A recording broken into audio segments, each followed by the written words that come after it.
Hello, let's check this is all working. As usual, mad panic to get into my dark cupboard to talk to you. I haven't really been able to prep and get some questions. Got my hoodie on today. Where is it? Get this wrong every time. Moblocks merch. Got a hat actually because my hair's a bit of a mess, but I thought that was a bit much. So let's just check this is all working, which is a really annoying part of doing this. Um, I'm sure it is all working. So if you're on LinkedIn or if you're on YouTube, or this might be going on Twitter as well. Actually, I need to turn that off. No one on Twitter is that interested in live streams. I don't think. If you're there, let me know, and I'll crank up the chats here. First principles. Hello. I have to say, I mean, I've done it yesterday, tomorrow actually, but I'm going to spend a couple of days with my daughters. So I thought I'd do it today, but it is always a mad rush. I like to be a bit more prepared. You know what? You're supposed to get pops on these, but I never believe it, but you do. So I'm going to put the fluffy thing back on. Yeah, so I am gonna try and keep them going. Hi, Ian McIntosh. Um, so let me just. I'll start to give you a bit of an update anyway. So this week's been another good week. I've been obviously continued focusing on building Moblocks. We've got the new office. I think I mentioned that before, but it's been fantastic to have like up to 10 people, not all employees. Thank goodness, can't afford that.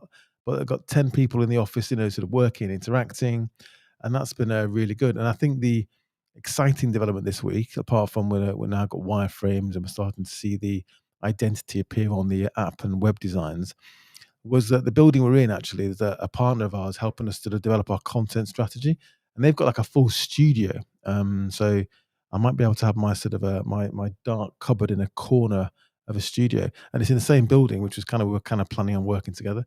But we're talking to the building owners about potentially moving into that studio, which means be able to have like almost like a sort of Good Morning Britain sofa. Wouldn't be quite that cheesy, obviously.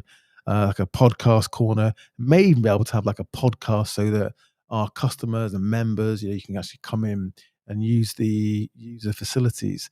And what we're trying to do is put out, become like almost a publisher of content, the Vox, the Vice, for small businesses, and put a lot of content out there. But make it quite real, not sort of a bit like this, vlogs, but where you come in literally and we talk to you about the problems you've got in terms of building, running, starting businesses, and we go away and try and find solutions for them. So that's quite interesting. It's not deal's not done yet. In fact, it's nowhere near done because they're relying on me to put together a few slides to explain the strategy. So I'll probably get that done over the weekend. So that's been great. And I've been doing another Q&As this week, and it's amazing how it's quite interesting that how often a couple of people have bought my course as well. So I don't want to plug courses, but that's been quite good to see because I always sort of have a little chat with them when they do. But a lot of people, it amazes me. Like I do these sort of Q&As, not just mine, but other ones as well. How the same questions come up, and I always thought, well, I made a course actually that these answers will be out there on the internet, or they'll be easily found, but I don't think they are. And if they are there, they're lost in a load of noise and nonsense, basically.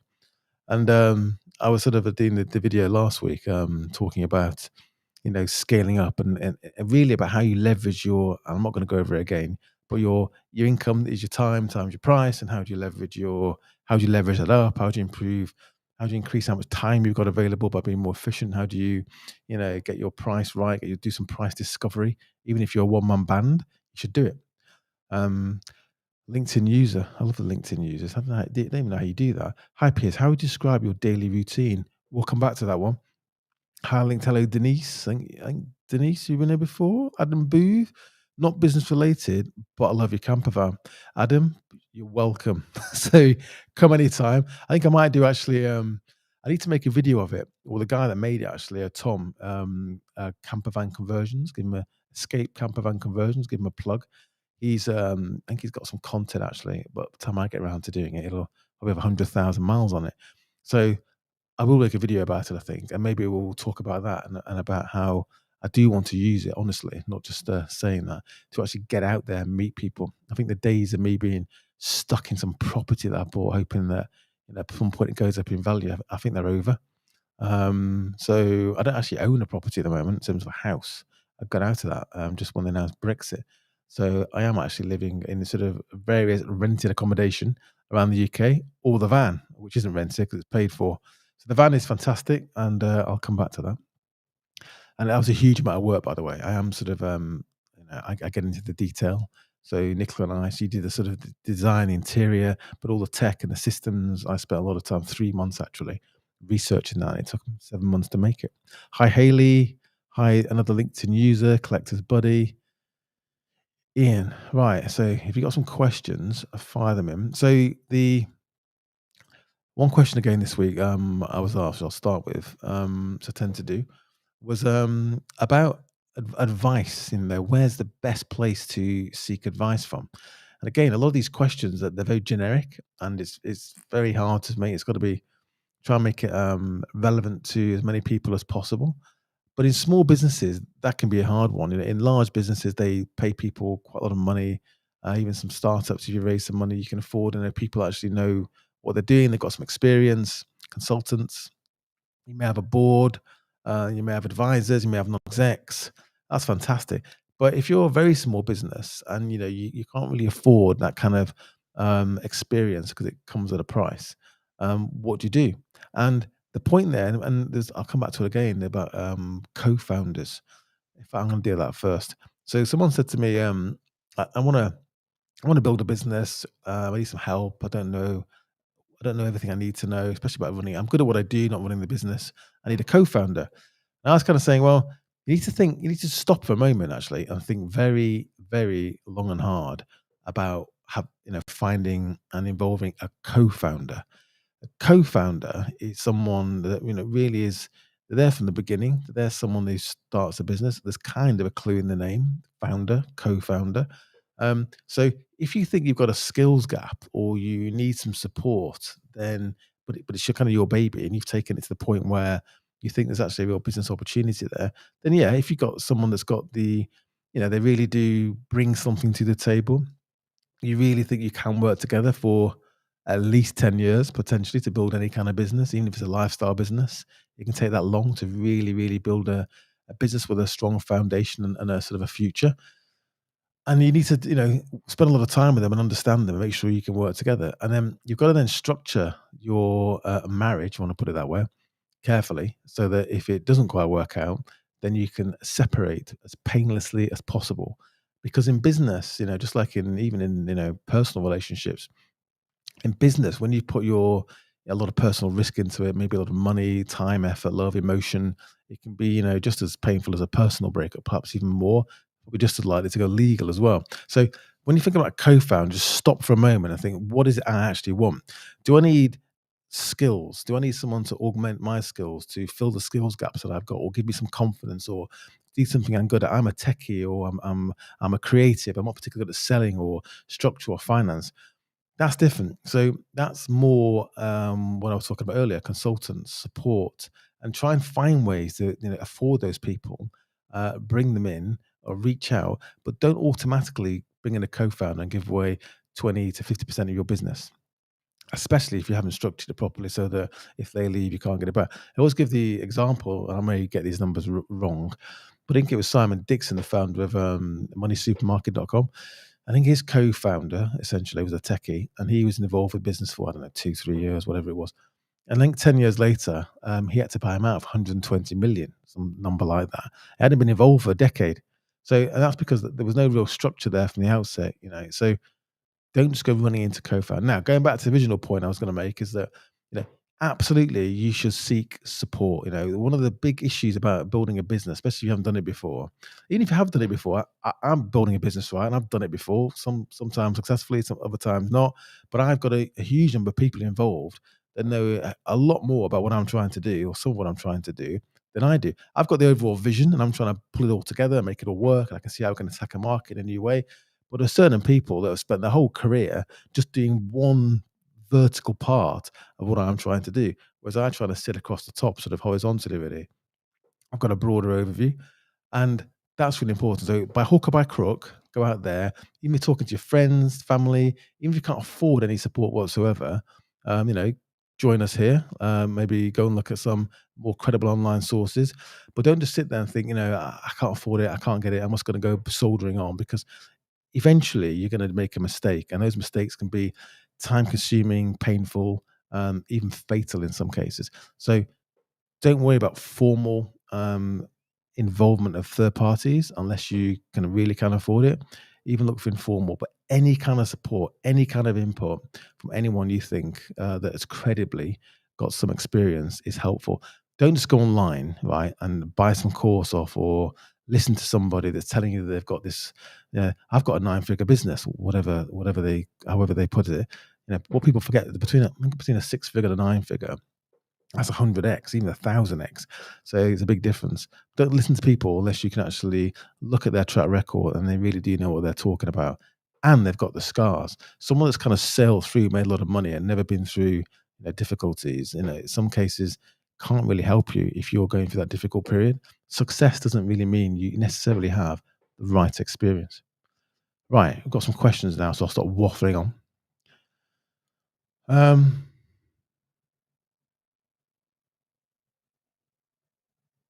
right, Ian McIntosh. I have a good question. Let's put it up.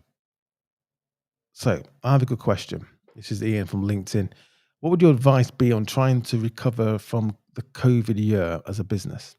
We have lost more or less an entire year of sales, and was taken off as a brand until everything obviously stopped, and now it's like starting again. Yeah, I mean, it's absolutely painful. Now, I was, talk about me now, but I was sort of lucky. A lot of business that I'm involved in was sort of technology or very early stage. They weren't kind of out there.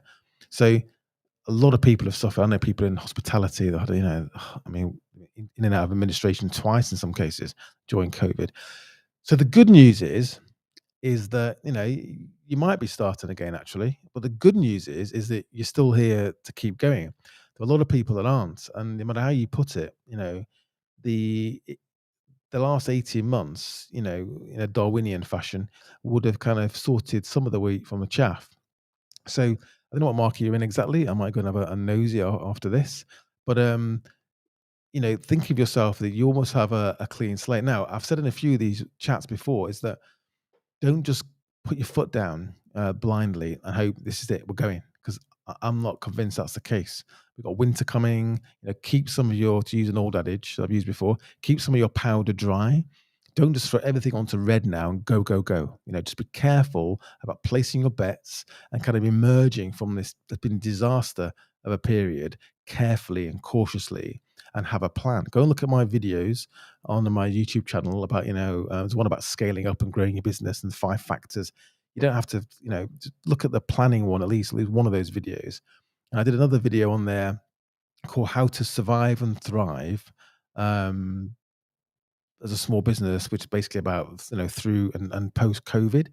And I go through, there's 5 tips in there about, planning is one of them, for example. So start having a plan. Don't let it sort of get you down. I think there's a huge opportunity.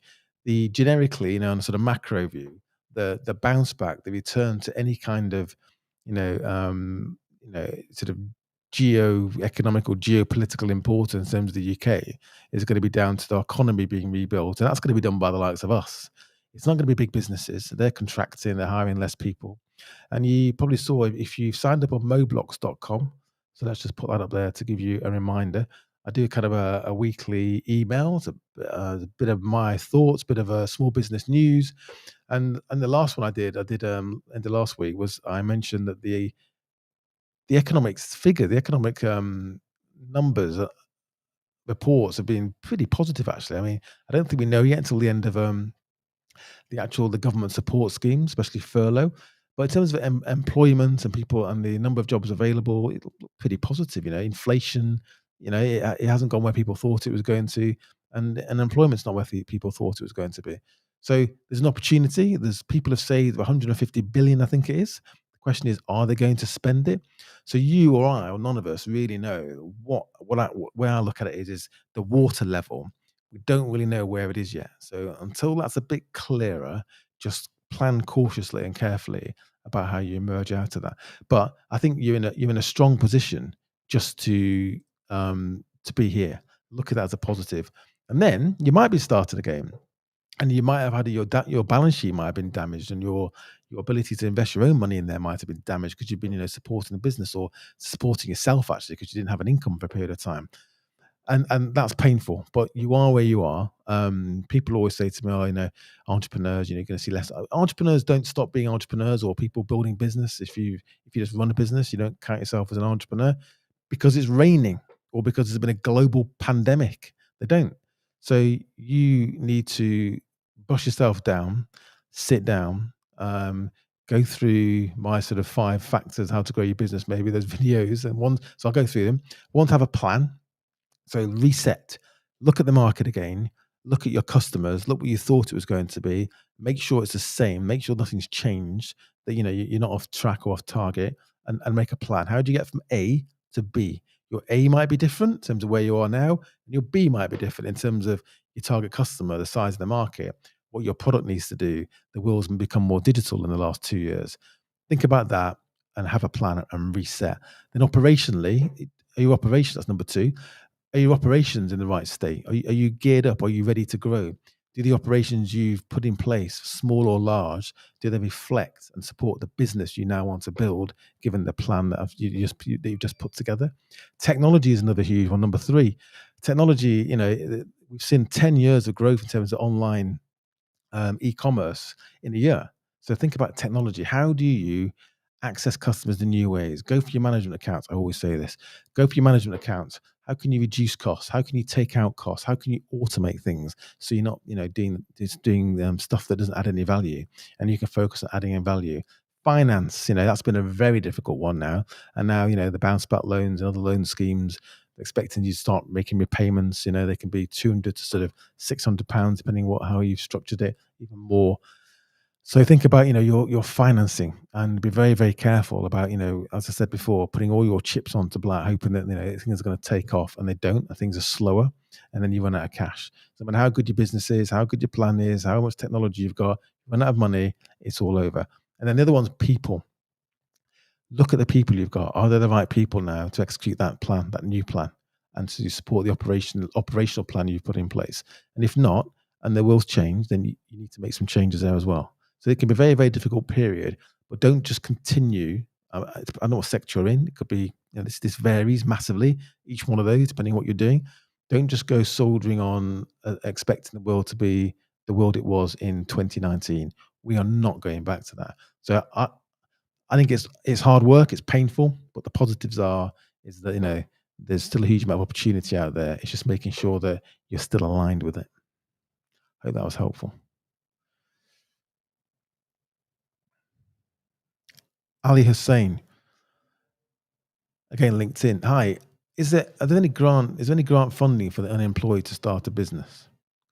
I think I was asked about grants a while ago, and in one of these Q&As, and there aren't that many grants like that. Most grants, and again, I've got to be quite general here. Most grants come from grant giving organizations that have a particular focus. It might be technology. There are things like the Innovate UK, if you're sort of an innovator, where you can borrow money, and it is, they're on reasonably commercial terms, because I've been through that process quite recently. Um, and the best option, depending on your personal circumstances and whether you're eligible, I think, and yeah, full sort of disclosure, I'm about to step out off the board of British Business Bank, which is the government development bank, and which operates the Startup Loans Company. And the Startup Loans Company, the average loan they give out is about 7,000, I think it's £7,200 last time I looked. And that could be the difference between being able to start a business or not. And I've met so many people where I've said, how did you get going? Where did you get your first money? And they're like, startup loans.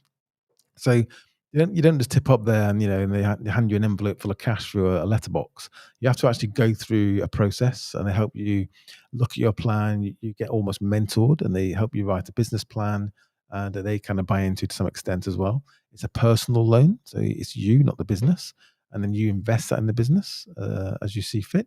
I think it's up to 4 of you now can raise up to 25,000, so 100k potentially if it's 4 of you. So I wouldn't rely too much on grants.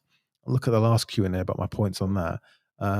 But in terms of access to finance, if you don't have the the savings or the family or that social capital to go and raise that kind of money, the startup loans company is a good place to look.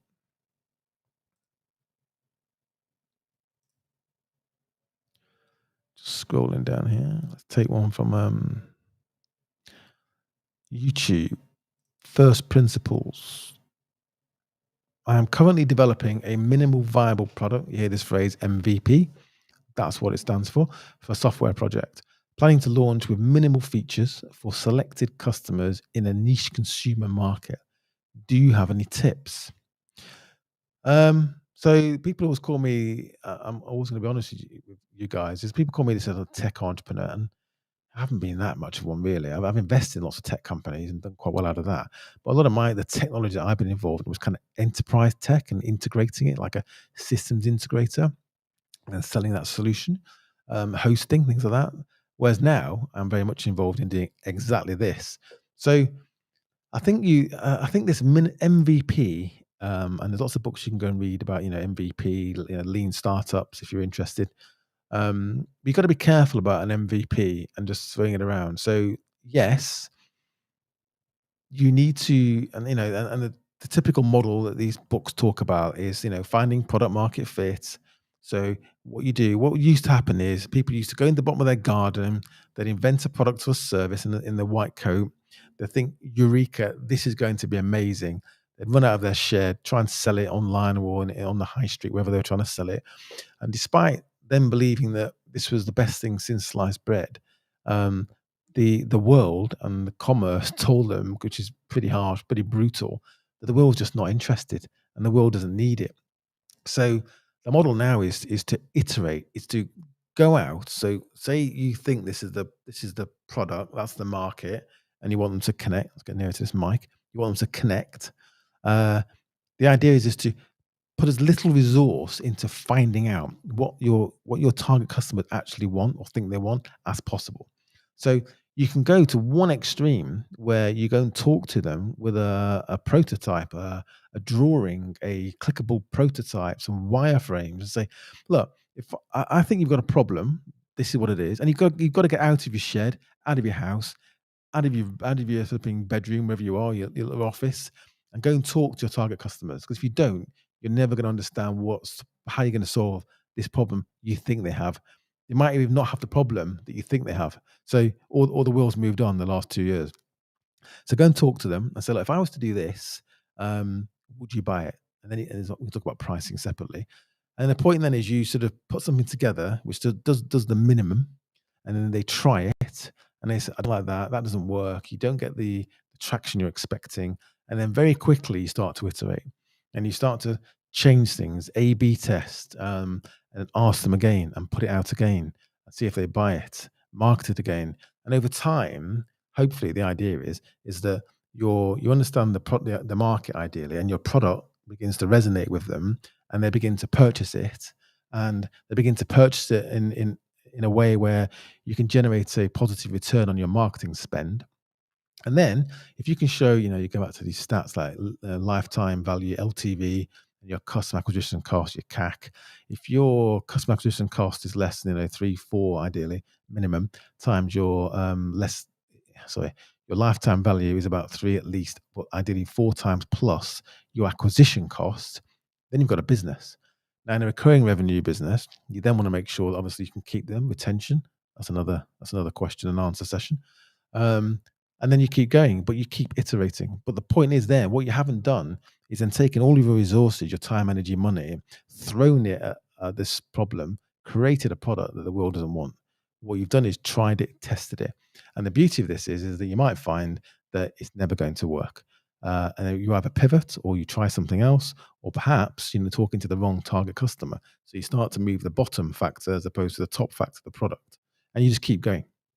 But the point I was going to make when I started is don't just assume that, excuse my French, it can be crap.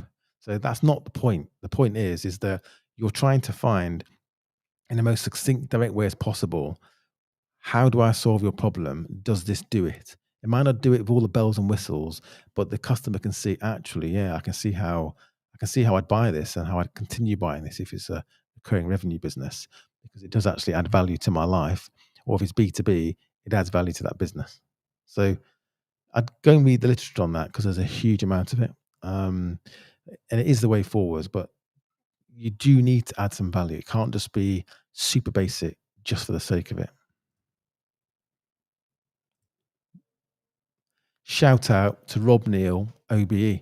Haven't heard from you for a while. We should catch up. Let's see. I'm going to try and just scroll down and cover all these quickly now. Adam Booth, more business, more business by trying to get in supply only. We've always done the full project, and I now need strategies to help get into the retail supply only market. Will eventually we can open more shops. I think that's a response to my earlier comment here. So he's saying my question is split.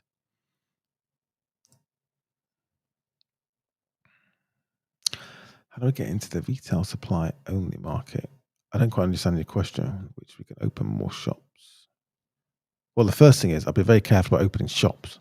I'll be very careful about taking on any kind of these days at least, any kind of long-term liability like a lease or license. If you want to do retail shops, you want to think about pop-ups or the great thing about there's no great thing about it, but one of the upsides potentially if you're looking at leasing or licensing property is that world's changed as well. So you're seeing that landlords are struggling now. Your sort of 10-year lease with a 5-year break is now in some cases 3 years with a 1 year even I've heard of, but it's at least 5 years with a 1 or 2. So the kind of the risk profile is changing and it's moving in the direction it's a more benefit to small businesses. So be careful about shops. That shops need to be something which is potentially has a huge amount of value. It's not just a physical presence. It's kind of almost a so you can have a shop now and your inventory can be listed on various like Truve is a good example, on various platforms where anyone in the world can buy it. So you're not relying on someone walking past your shop window looking in or popping in and buying it. It doesn't have to be. You can be local, you can be beautiful, you can have local relationships, but think about how do you use technology and access the markets and customers all over the UK, all over the world, wherever they might be, wherever they're relevant from your shop. I think the days of having physical store and you're relying on local footfall, I think it's a risky place to be. Unless you do something very specific, food probably a good example. But then again, you probably use local delivery as well, so you don't really need to be on the high street again. Do you have a dark kitchen? You see where it's going. So just be careful about getting into any kind of a long-term liability that involves property at the moment. Right, let's keep going. I mean, Colin here, he's just saying, it's kind of what I was saying is that he's been in business for years, and the last 2 years with COVID has created a lot of opportunities. Every time I send or write anything, I don't hear back. So I'm not sure what that means, but maybe that's not to me. But there are huge amount of opportunities. I know people have absolutely made a fortune, and their problem is they've now made a lot of money. They've geared and scaled up because people still think, weirdly actually, that a pandemic is going to continue, and for them, their danger is that that doesn't continue. So now they're geared up. Their cost base is too high, and potentially they end up they're kind of over trading in a way. And as the world begins to contract and things will change, go back to some kind of normality. Um, they've got a problem. So I actually know people that have made a lot of money. They're now worried that they might go out of business because things are going to go backwards.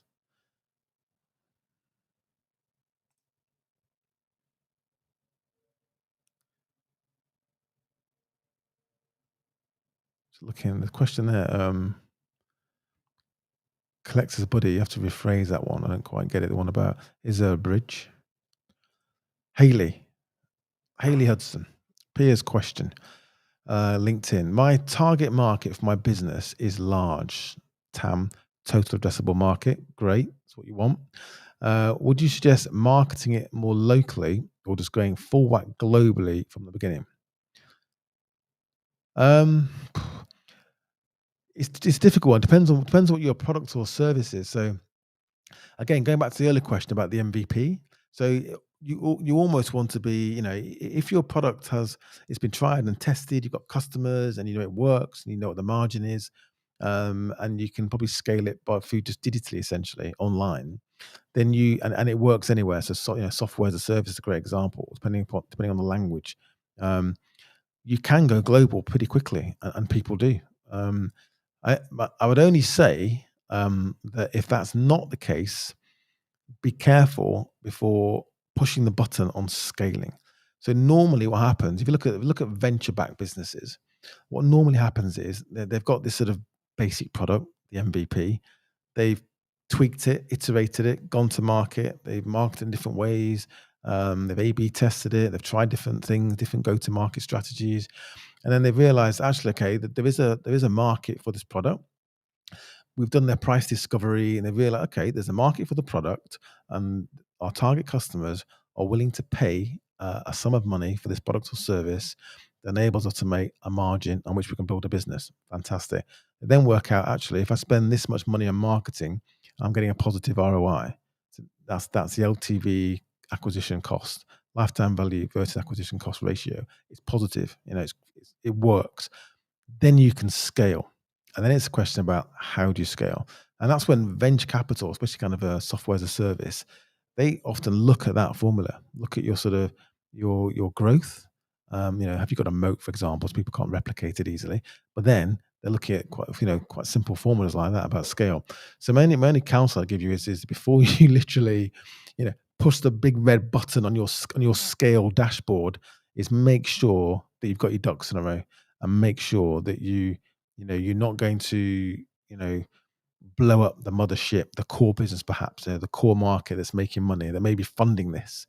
Do your homework. And again, yeah, I don't know how developed your business is. It may be pretty developed. You may know what you're doing, but going just to, even if it's just to give yourself a reminder, that playlist on my YouTube channel, Peers Only TV, which is about how to grow or scale your business, and just go through, people, operations, technology, finance, and planning, just to tick those boxes before you push the button. And a lot of people think, oh, I'm just going to scale. It's working in the UK. I'm going to go to the US. There are a lot of corpses washed up on the beach of the North American continent, thinking that it was the same as it is in the UK. It isn't. And if you're the other point about scaling up, if you can't do it purely digitally, is it will require boots on the ground in that country, to not permanently in terms of the core team, but if you want to transpose the way you do business, your culture, to another country, you or somebody senior in your business, and again, this I'm getting to generically to help the people, not just aimed at Haley, is that going to need boots on the ground that you trust, that understand how your business operates and your culture.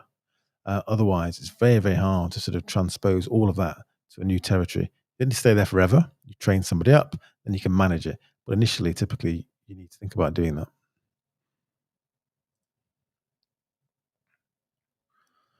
Right.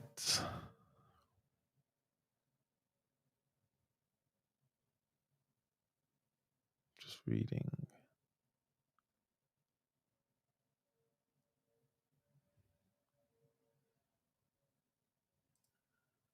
Brad Lockhart, LinkedIn. Hi, Piers. A personal one for you, if you don't mind. I wonder where this was going, so I did read this one first. I've always wondered, since your Dragon days, are you much of a programmer? What stacks do you have experiences in? So the honest answer to that is that I'm no programmer. I'm old enough to have had a BBC Micro and could just about do 10, my name, print, go to 10, and it print my name in a long list. But as far as I got, but I'm sort of technical enough, both sort of in terms of understanding the underlying technology and architectures, and how you take a business idea or process, and how you sort of kind of transpose it into technology.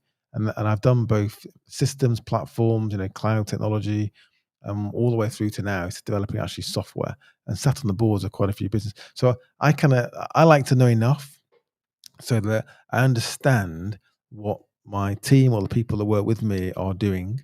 So not just so that I can manage it, just so I can actually appreciate the effort and work they're putting in. So an example, which is not coding, by the way, is editing, video editing. So I made a video on again on my YouTube channel. It's like a motivational video called I can't remember what it's even called now. What is it called? Actually, let's have a quick look. That's going to wind me up otherwise. Yeah, it's cool. That's it. Take back control.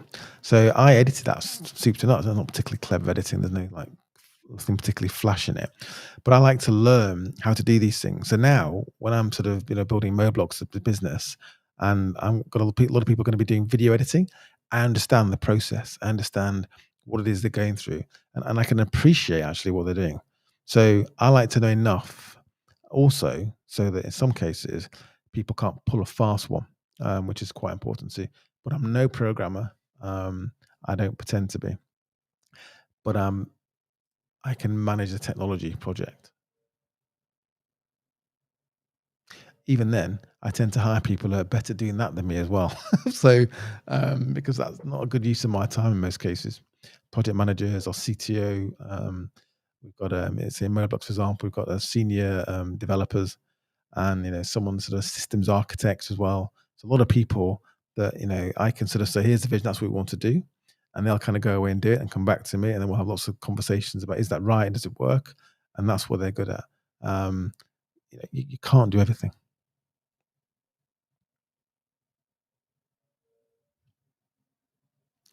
Still going down.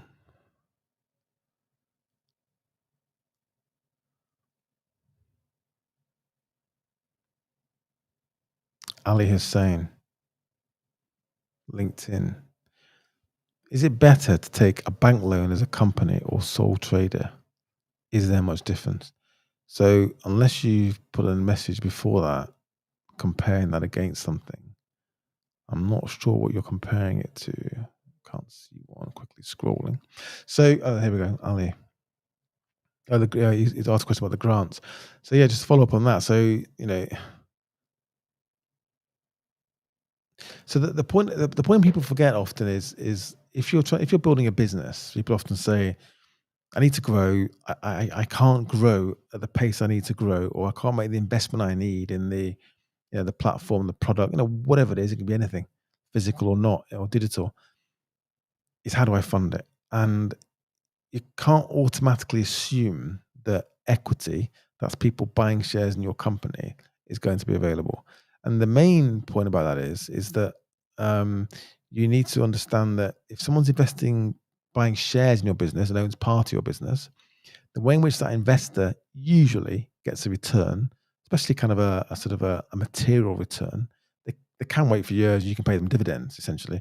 Eventually, the yield, looking for a yield return, or if you grow very very quickly, the dividends are very very large, so it pays back their investment, and they make a profit. The issue with that problem is that they get paid, they're subject to income tax. So very quickly, if they're higher rate taxpayer, they're taking a massive hit. Most people are investing in equity, expecting a capital return because you sell the business or you float it on a stock market, and then they sell the shares essentially. And not only that, all those dividends that they're supposed to earn over many, many, many years are effectively discounted back. And that's the value of the company. That's how companies are valued, really, in theory. And they get that up front. So everyone's a winner. Thank you very much. So if you're not going to do that, you can't raise equity. So what you're then left with really is debt, um, or soft loans, and people whatever you call it. But a debt's a debt at the end of the day. And you got to be very realistic about, can you raise the money? Is it your personal circumstances and your credit history, all that kind of stuff, and assets and cash flow? And again, I always say, you want to understand debt or leverage finance or anything, it's no different to a mortgage. The mortgagor wants security, they want cash flow, you've got a job, you've got an income, and they'll check that, and they want some assets, and the way they do that is you put a deposit in. So worst case scenario, ideally, they sell the property because you can't pay the mortgage, and they get the money back because they've got an asset, which is the equity value in the property. So you've got to think hard again about whether you're interested in taking on debt. Now, there's a lot of debt. I was on the board of British Business Bank, and it's 90 billion. It's not just debt. It's more, most of it's guarantees. 90 billion was facilitated. The banks actually made the loans, so they've got to be paid back as well. So that was, in most cases, the big difference there was that there wasn't the kind of credit analysis that banks would normally do because it was a government guarantee, and that's why more capital was available. That's not going to be the norm going forward by any stretch. So just like a personal loan, a business loan, often the lender, if they're not if it's a new business, they're going to ask for a personal guarantee, and then you don't have the the protection, or depends which side of the fence you're on. You don't have the protection of a limited liability, which is the whole point of a limited company. So now, of course, it's called piercing the corporate veil. They can push that to one side, and they've attached the liability to you. So personal guarantees mean that it is a personal liability. So if you're gonna raise debt, even if you can jump the hoops and raise debt finance, be really sure that, or sure as you can be, 'cause you never know, because there's a lot of uncertainty, that your business can repay that loan, especially if you're given a personal guarantee. And therefore, what that means is that your cushion, make sure there's a decent cushion. Even if you've absolutely, you've played a blinder and you've got the absolute maximum, you think a lender will sort of advance you. Think about whether you want to take it all off the table, and whether you should leave a bit and see how things go, so that you're not sort of leveraging yourself to the hilt. Many very, very large private equity deals, the Toys R Us of the world.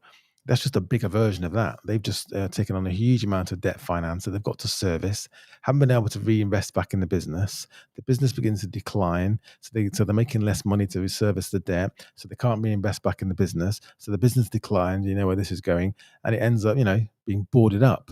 But careful you don't end up there, even though you're not going to be the scale of Toys R Us. It's the same stuff.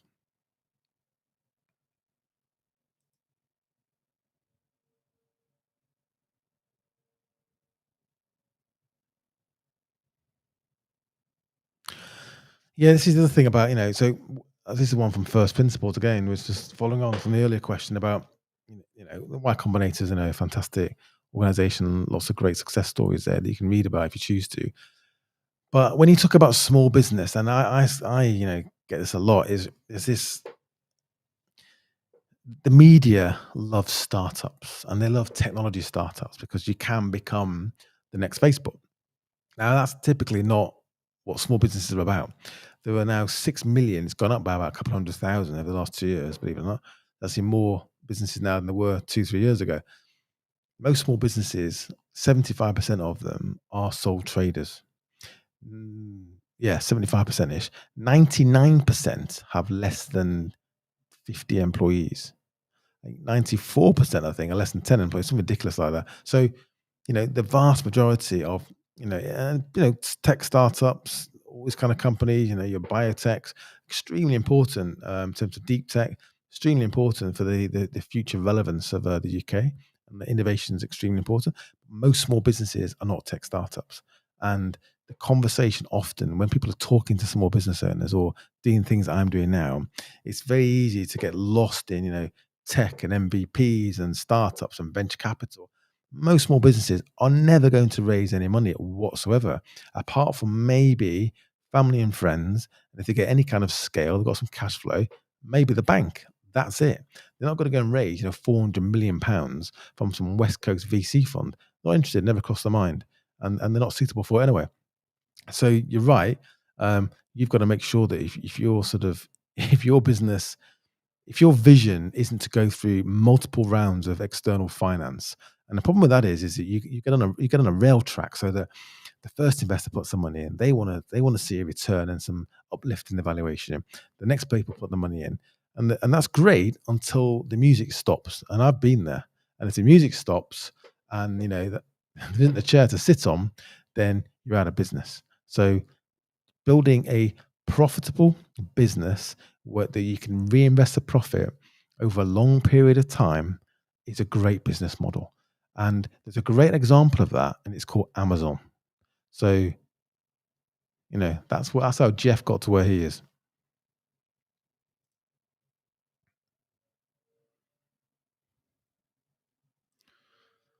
Oh, I'm going to use Terry's Facebook post here to plug my course. So, booking your course helps us to revise our business model. You should promote it more.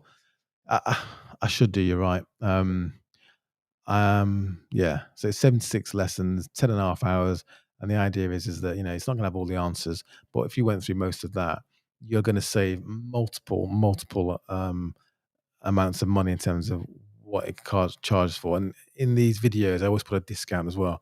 So yeah, it's like having 400 coffees with me, and that's what it's designed to do. And it was absolutely painful making it. It took me months, and it's fantastic to see someone actually finds it's helped them in any way whatsoever, because that's what it's about. I wasn't really doing it to make money.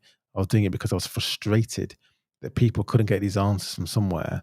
But given the pain and time and effort I put into it, I do tend to charge something for it. So thank you for that. Yeah, Haley, get your hand off that big red button. Don't smash it yet. See how far you can go before you think about external people getting involved in your business. And then when you do involve them, you can do it on your terms. And then when you do it and they do get involved, make sure that you've structured your options, or you've got your good leaver, bad leaver clauses all sorted out. You know what I'm talking about? Go and get a good lawyer. All right, let's have a look if there's any new questions down here. This is a good question. Again, a recurring question, but it's worth repeating. LinkedIn user, another mysterious LinkedIn user. Having a small business can mean I wear a few hats. Absolutely right. Finance, HR, recruitment, sales, and training staff. What would you advise on where to spend time? So again, back to my YouTube channel, video there about how do you leverage yourself. Again, let's have a look what it's called. I should really show this up, but it's on my channel and it is called. It's actually at the top, I think. Yeah, it's called increasing small business productivity with text, not that one. Yeah, 5 tips to leverage your time and business resources. There you go.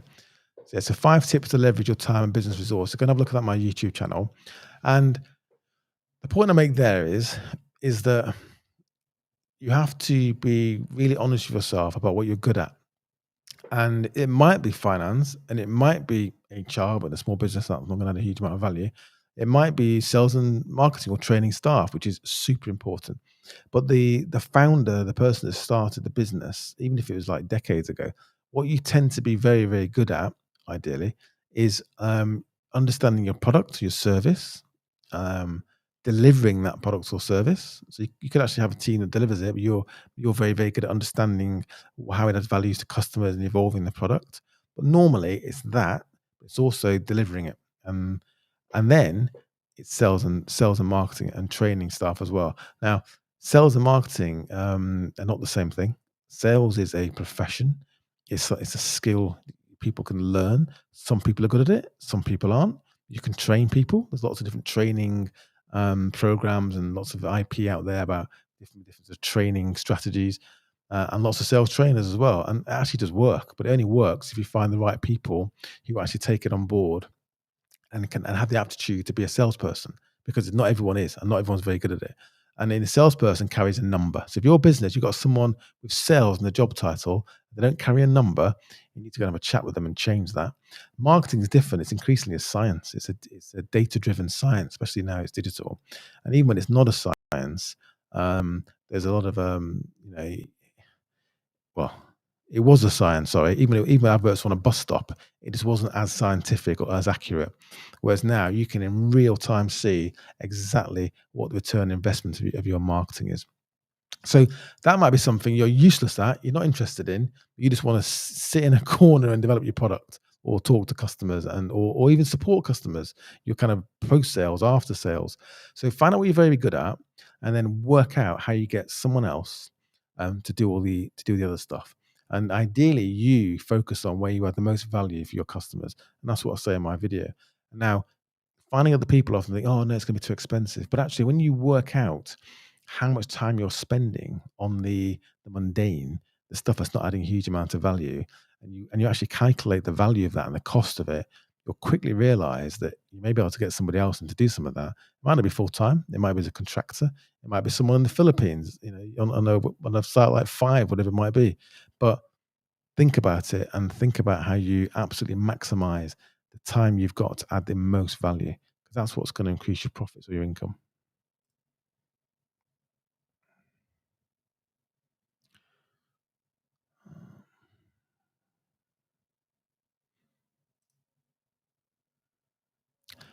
Hi, Lance. Lance from Facebook. I mean, I see these questions a lot, and I'm no super expert on depends what you're selling exactly. But hi, peers. We're an e-commerce business, I assume, and we struggle to raise funds to scale, as all the grants are specific locations or industries. What would you recommend to drive traffic to our site? So there's quite a lot to unpack there. So, you know, most businesses struggle to raise finance. And we could sit here for 2 hours and talk about how you'd raise finance for your business, whether you should be raising finance, what type of finance you should raise, and what the pros and cons of raising that particular type of finance, and and what your business is, and where you should go and raise the finance, who you should be talking to. So that's one thing. Um, and then the one about grants, I'm not going to talk about grants again. Don't rely on grants. Really, grants are specific. Absolutely right, they're specific because they're almost investing money, or they're giving it away in your business or in innovation, whatever it might be, and they expect a return, which is kind of monitoring what you're doing and making sure that money is going to good use in terms of what they thought it was going to be used for. So grants can be just as time consuming as raising venture or angel finance, and so if you're technology, there may be grants, but don't rely on them. And how do you drive traffic to your sites? So again, I was just saying that, on the previous question, that sales the profession, sales on a page, sales and marketing, when it's on a page, they kind of blend together. It's about digital marketing, performance marketing. And I struggled over the years. You might have seen, if you follow me on Twitter, you might have seen me sort of bleating about this. That, I mean, you meet too many people that are a social media or a digital marketing expert, and they will say, they'll give you the great sales pitch. You'll then say, okay, well, I need a couple of £1,000 just to get going. See, I think to understand your business, because it is my time. And then you want a couple of £1,000 a month or £100 a month, depending on how big your business is, to kind of run your campaigns. Then they want 10 to 15% of your budget. Great. But what you have to do is find somebody that actually knows what they're doing and is willing to put the money where their mouth is. So to you, all that cost is just, you factor into your return on investment. And if they very quickly can't show you return on investment, then you need to go and find somebody else. And the point is that what a lot of these people do, because they're earning 10, 15% of your budget, is they get you to throw as much money at it as possible. The beauty of digital marketing, performance marketing, whether it's Google, whether it's Facebook, whether you're doing it on a IG or whatever it might be, even TikTok now. I was on a webinar the other day with TikTok, B2B TikTok, which is fascinating. Doesn't matter what the platform is. It's a science. It is literally, I'm going to invest £50 or £100 or a couple of £100. That's all you need to invest to test the model. If I put this money here, you A/B test everything, A/B test the copy, A/B test even your tone of voice if that's not working, A/B test the creative, test different audiences, and you literally, it's painful. It's quite boring for a lot of people because it's quite technical. Is you have to go and check or test all these variables, and what you're doing is you're sort of you're learning and understanding the shape of your pipeline, your sales funnel. And it might not work at all. At some point, it might be that shape. It doesn't work. It might be that shape. Ideally, I want it to look like that. So that I'm going to spend this much money. I'm going to have this many prospects out there. They're going to hit my site for these reasons. And then it's about how do you convert them. And then don't forget, it's about keeping them. If you've got a recurring revenue business and your churn goes down from 5% on average to 2.5, I think it is. I think it's 2.5. Over a 5-year period, your business is twice as big. So find people that know what they're doing. Don't let them throw your money at digital marketing. Let little small amounts, and if they can't show you that they are, changing the shape of that funnel, optimizing it over a reasonably short period of time, weeks, a month, then they're the wrong people. And what they should be able to do is to optimize it and show that it works, or it doesn't work. And that might mean your product's wrong. It might mean your target customer's wrong, your website design is rubbish, or your app's not working. So there's lots of reasons why it might not work. We have to, though, is remove all the reasons that they've got to remove all the excuses that they got while they're not delivering the goods to you. And once they've got the shape of that funnel right, with a couple £100 or maybe £1,000 here and there, once it works, that's when you go and throw the money at it. So if anyone says to you, I need 5-10 grand really just to get things going, yeah, just walk away very quickly and get someone that actually is going to spend the time and effort and work with you. And what you will then do, you will then learn a huge amount yourself about how you actually do that, because it isn't actually rocket science in the end. The theory and the way in which you go about it is about testing and having the patience to do that. But once it works, a lot of it's really about execution and knowing how these platforms work. And that's for someone, these days understands marketing, actually quite technical to go and do that for you. And then it's about continuously testing, iterating, optimizing, because things change, customers change, platforms change, algorithms change. You can't just get that shape right and then leave it and forget. It's not fire and forget. It's constant. I know people where their businesses, they've woken up and their revenue's halved overnight because Google or Facebook and Google in this case changed an algorithm. Um, I'm going to keep saying repeating myself, but a lot of people out there are going to try and pull the wool over your eyes.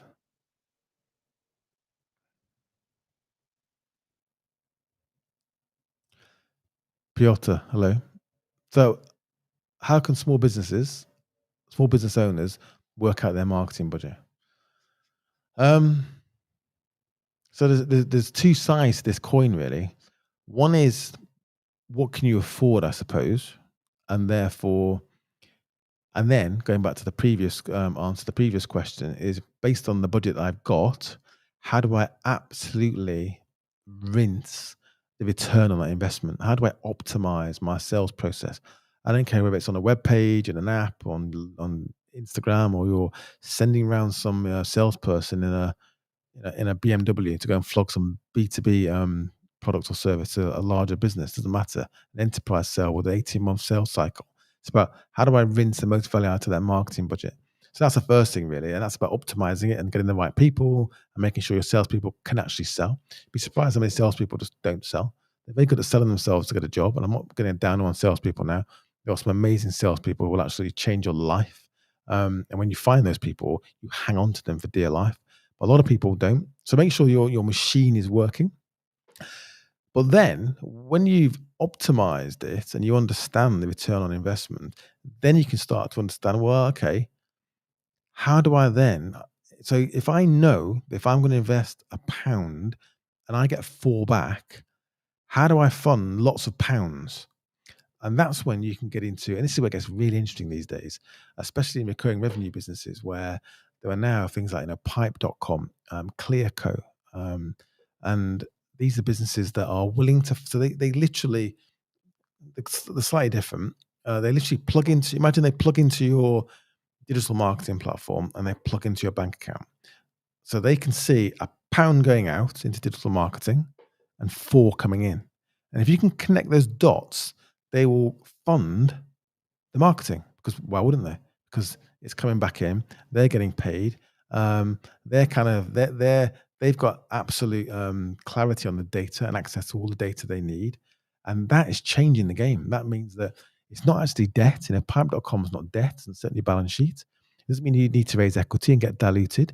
You can now literally take your recurring revenue, use this kind of finance to fund growth because you now know what your marketing ROI is.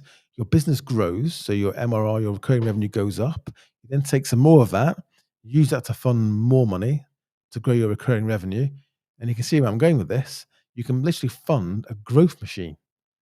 You're getting, and also if you've got an issue in terms of payment terms, sometimes who knows, you can concertina your working capital as well. So they're not going to give you all of your MRR or all of your ARR every year. They need a cushion because there's risk there clearly because things can go up and down over time.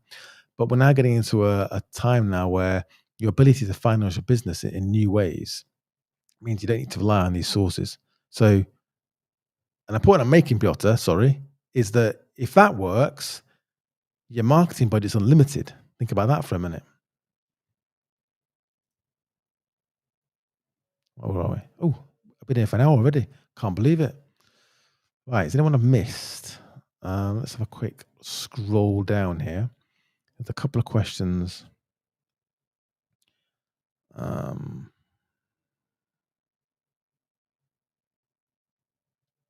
let's go back to Adam Booth because he asked quite a few questions actually, and this one's got two parts. So I'm gonna do this. So while I'm here, if you're still here, still watching, please go and follow me on social medias at Piers Linney, and also go and sign up on moblocks.com and you'll get my weekly newsletter. And what I'm trying to do there is, build a community, build people I can sort of interact with. And I keep saying this, but over time, I want that group almost to become the kind of the MVP, as we discussed earlier, users of our new services within a sort of a closed group, and also testing as well. So that's where we're going with that. So Adam, whew, I'm in the middle of moving my luxury bathroom and kitchen showroom to a new larger premises. At the moment, we design, supply, install, put it we hit a ceiling. Okay. In installing, as we're always booked up for months, in order to grow, I can only see growing into supply only market as an option. We've never done this. So it's always interesting. I was talking to someone earlier about they're having problems with growth. I can't remember where it was now. It's today somewhere, and I always find it quite frustrating actually, where you've got a business that obviously you've got a growth opportunity here, but you can't do everything. And I don't think you suffer from shiny object syndrome. You're clearly quite structured and know what you're doing, but you have to at some point make a decision. So you get some people that they're kind of B2C and they find marketing to consumers quite hard. And they think, oh, you know what, I'll do B2B. B2B is no easier. So you need to think about where is the large. So think about it logically. Really, sit down with all the pieces of the puzzle and say, okay, I've got my own personal. I guess you own this business. I've got my own personal aspirations of where I want to get to in my business. Do I want to build something to sell, pass on to the children, or float on the stock market? Who knows? That's personal to you. So how do I get there? And your business is very personal, something you obviously spent a lot of time building, but you have to be a little bit dispassionate in a way and say, okay, how do I get from A to B? What's the path of least resistance? So in that, there's no such thing as straight line growth. Rivers meander for a reason through the countryside because they're looking for the path of least resistance, and that's what you need to do is think about what is my path of least resistance. Where do I think the largest sales opportunity, the largest addressable market is? Where do I think we're best at selling into that market, or I think we can improve our ability to sell into that market? Where do I make the most margin? Can I mean, maybe not in your case, I don't know. Can I turn some of this into recurring revenue, which has more value, and you don't have to worry about starting at zero at the beginning of every financial year, and go through it systematically, almost like like a do a list of things and each business opportunity and do the tick boxes and look at that and say, okay, and talk to people about it, got experience, or people in the business as well, and your customers, and be systematic about it. And you may get to the point where you think, well, actually, I think that this business, I don't know, I'm trying to be generic again for the audience here. This business actually is not as high growth, but it's quite low risk. I think we can sell lots of that, and it makes a bit of a decent margin. That could be your cash cow to fund the high growth business. And the high growth business, it may be grow faster. You may need more. You may need working capital. You might need to raise external finance, and that brings in risk and different complexities. But that might be the real growth story and something that allows you to build a business you can sell. But that involves more risk. So a lot of it is about risk with growth, is inextricably connected to additional risk. So think about that. Or you may think, I'm gonna actually go with the low growth business, so I can keep control of my business and my destiny. Although I'd find that personally quite frustrating. Um, I'm going to go with the high growth business and I'm going to, wind down or retain it, but outsource it. So you may have the business where you're saying here where you're, where is it now? You're marketing it, installing and booked it for months, supply only. Yeah. So it's marketing, selling and installing basically. So, maybe if you install them, you bring in someone that install it for you and you get a piece of the pie and you get to quality assure to make sure they're doing a good job. So you retain some of that income and some of that cash over time. But again, you have to think about how you do that and make sure that you do maintain a relationship with the end customer because they're the ones that are going to buy another kitchen one day. Ideally, I know it's quite a long period of time, but they'll also recommend you as well. So be careful with partners; they don't sort of eat your lunch on the sly because businesses can be quite cutthroat.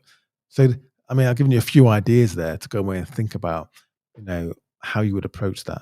But I think that you're in a good place actually. It's like a nice problem to have.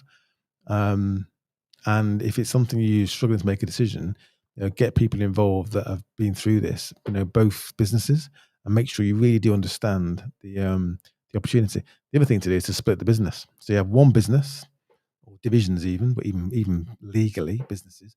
One which is installation, low growth, doesn't need a huge amount of working capital. I don't know how it works. One which is going to be sort of high growth, sort of sales and marketing. You need infrastructure and showrooms and property. You might need some investment. What that means though is you've now separated legally the two different risk profiles. So if that one doesn't quite go to plan, again, might not be your case, but I'm being general here. It doesn't take down the mothership, the cash cow, the one that's paid off your mortgage. So that was helpful. Right, I've got my daughters here now. I'm spending 2 days with them. We're going to go and have some fun. So I'm going to go and spend some time with them now.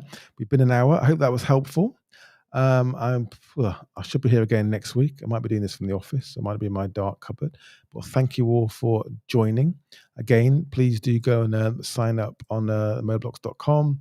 And I'll be writing my newsletter probably on the weekend now because I'm going to spend some time with my girls. But once again, um, thanks very much, and I'll see you next time.